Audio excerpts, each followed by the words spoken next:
রবিবার আওয়ামী লীগের ছাত্র সংগঠন ছাত্রলীগের প্রতিষ্ঠা দিবস উপলক্ষে দেওয়া এক ভার্চুয়াল বক্তৃতায় সংগঠনকে পুনরুজ্জীবিত করার দিক নির্দেশনা দেন শেখ হাসিনা। তিনি ছাত্র সংগঠনের নেতাকর্মীদের আরও সংগঠিত ও সক্রিয় হয়ে মাঠে নামার আহ্বান জানান এবং জনসংযোগ বাড়ানোর ওপর বিশেষ গুরুত্ব দেন।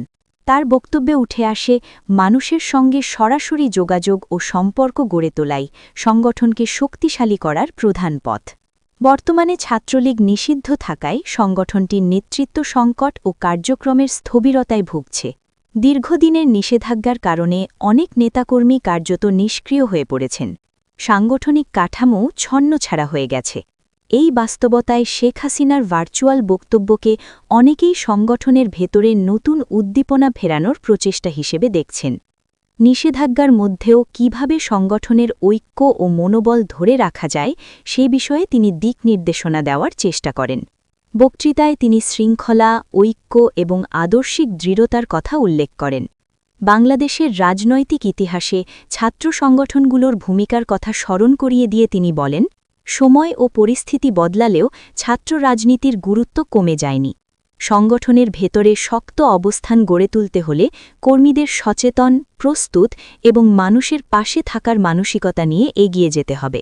এমন বার্তাই তিনি দেন। জনসংযোগ বাড়ানোর আহ্বানের মাধ্যমে তিনি ইঙ্গিত দেন যে বর্তমান পরিস্থিতিতে কেন্দ্রনির্ভর রাজনীতির বাইরে গিয়ে তৃণমূল পর্যায়ে মানুষের সঙ্গে সম্পর্ক পুনর্গঠন করা জরুরি। সামাজিক যোগাযোগ মাধ্যমসহ বিভিন্ন অনানুষ্ঠানিক প্ল্যাটফর্মে সক্রিয় থাকার কথাও পরোক্ষভাবে উঠে আসে, যা নিষেধাজ্ঞার মধ্যে যোগাযোগ রক্ষার বিকল্প পথ হিসেবে বিবেচিত হচ্ছে। রাজনৈতিক বিশ্লেষকদের মতে এই বক্তব্য শুধু ছাত্রলীগের কর্মীদের মনোবল বাড়ানোর উদ্দেশ্যেই নয়, বরং সংগঠনকে ভবিষ্যতের জন্য প্রস্তুত রাখার একটি কৌশলও। তবে আইনগত ও রাজনৈতিক সীমাবদ্ধতার কারণে এসব নির্দেশনা কতটা বাস্তবায়ন করা সম্ভব হবে তা নিয়ে অনিশ্চয়তা রয়েছে। তবুও এই ভার্চুয়াল ভাষণ ছাত্র সংগঠনটির প্রতি দলের শীর্ষ নেতৃত্বের আগ্রহ ও প্রত্যাশার কথাই স্পষ্ট করে।